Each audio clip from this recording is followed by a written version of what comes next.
Hi, Chef Ryan Phillips here. Today's ingredient shouts spring is here. It's souk or mugwort, and you might just have it growing in your backyard, but over here we put it in a delicate flounder soup and even rice cakes.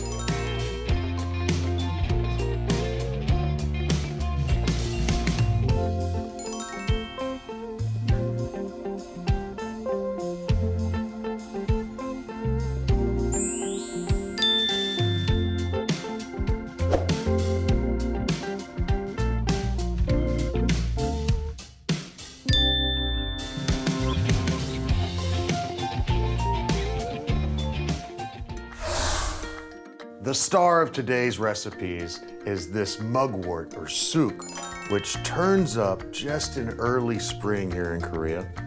And really you can find it all over the world.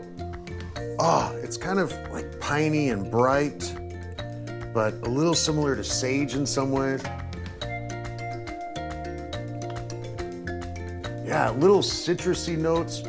This is really a beautiful ingredient. It has centuries of history here in Korea with both cuisine and medicine.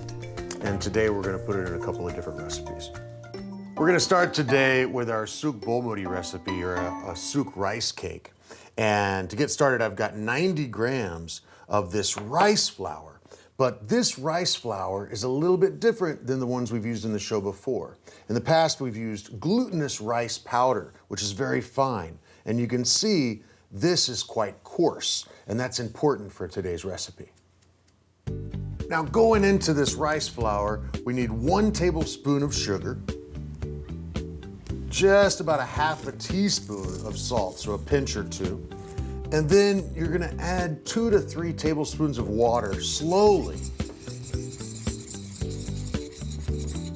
And you want it to be able to kind of clump together when you squeeze it tight, but then when you let go and kind of push it, it'll crumble back into crumbs. That's the consistency you're looking for. Beautiful. All right, that's ready.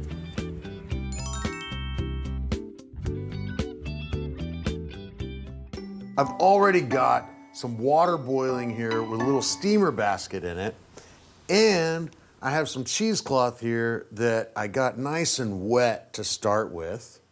So let's start layering this to get it steaming. And now you want to be careful and lay this across the hot. There we go.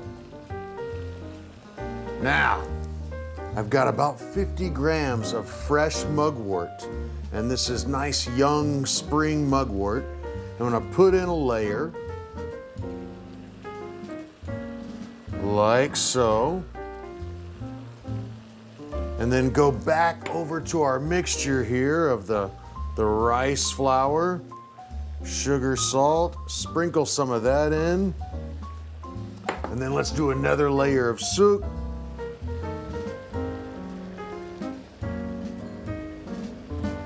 Now, once we've layered all of that mugwort and our rice powder,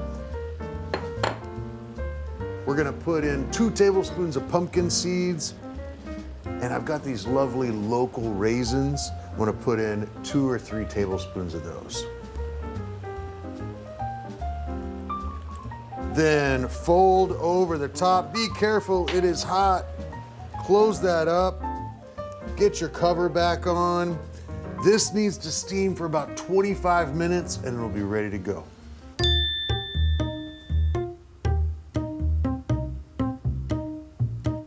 While we're waiting on our rice cakes to steam, let's turn over to our flounder soup. If you were to go down to the southern coast of Korea today, you would find restaurants all over the place serving this dish, Dodarissukguk, because not only is the mugwort in season right now, but it's also the time for this spotted flounder. This beauty is in season right now. And I picked this up at the fish market this morning. This has already been scaled and gutted. So now we're just gonna break it down into a little bit smaller pieces.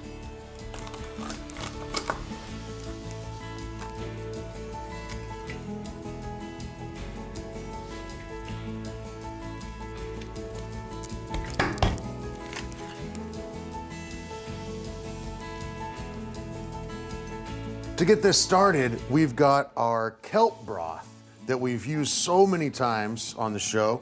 This is 1 liter of our Dodarissukguk. Just one quick recap on how to make this Dodarissukguk or kelp broth.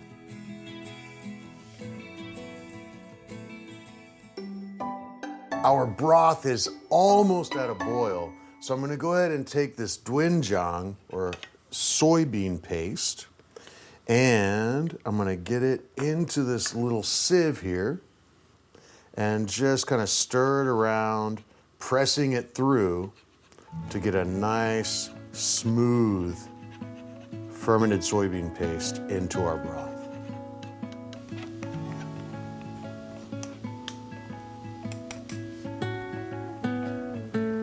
We are boiling now, so let's get all of our spotted flounder in there.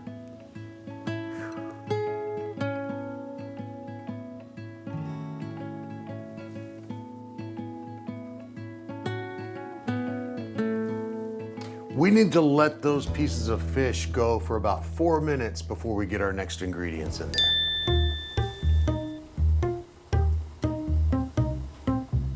Now, while our fish is cooking, we need to prepare some other ingredients, and we ought to act a little fast because that fish will be done really quickly. So first off, I've got Korean leek, and I'm just gonna use about 1/4 of 1 Korean leek on this.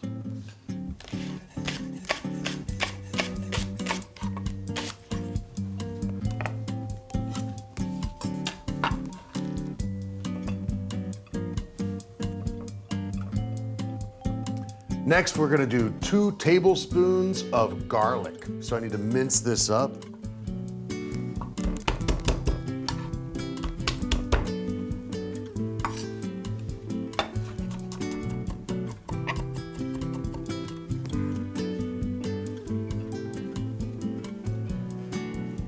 And one more, I've got a spicy Korean red chili, and I just wanna cut this into some little rings.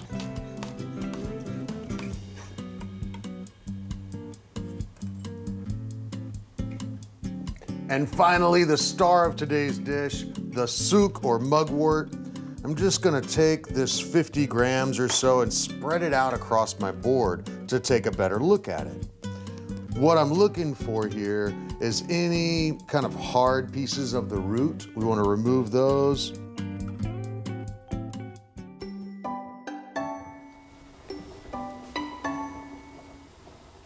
All right, this is really coming together. The fish is getting close to being done, so we need to get our ingredients in. Let's go ahead and get our leek and our garlic straight in there, along with one other ingredient. I've got just 1 tablespoon of fish sauce.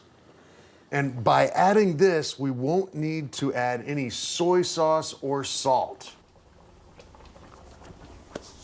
We're already back up to a boil again, so it's time to get all of this mugwort right on top and give it a little bit of a kick with these red chili slices. Now we need to let this go for just 2 more minutes and we'll be ready to finish it up.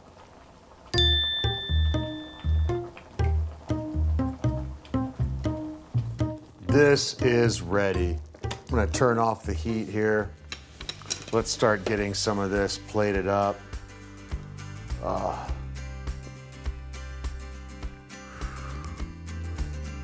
Nice clean broth, not too heavy. Really is a subtle dish.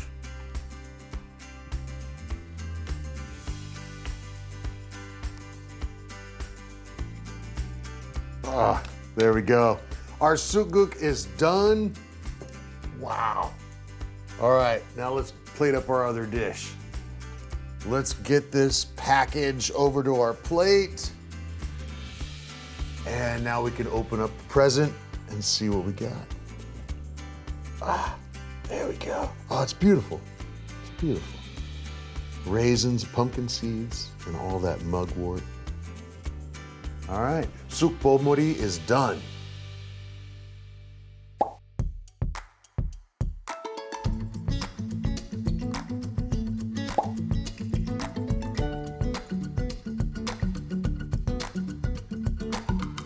cannot wait to dive into both of these. I'm gonna start with the Sukguk, build the perfect bite.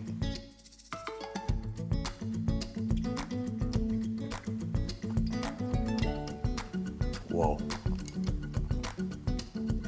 So subtle. So often recipes that we've done with fish, seafood, soups, they can have really strong flavors, but this is so light and delicate, and suk works very well in that way. But let's see how the suk works in the bomuri. I'm not nearly as familiar with this dish. All right, here we go.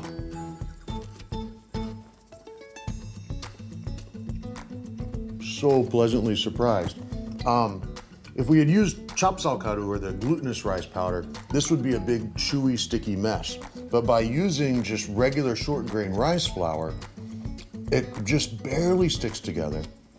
Then that little bit of sugar and the raisins just kind of perfectly balance in this dish.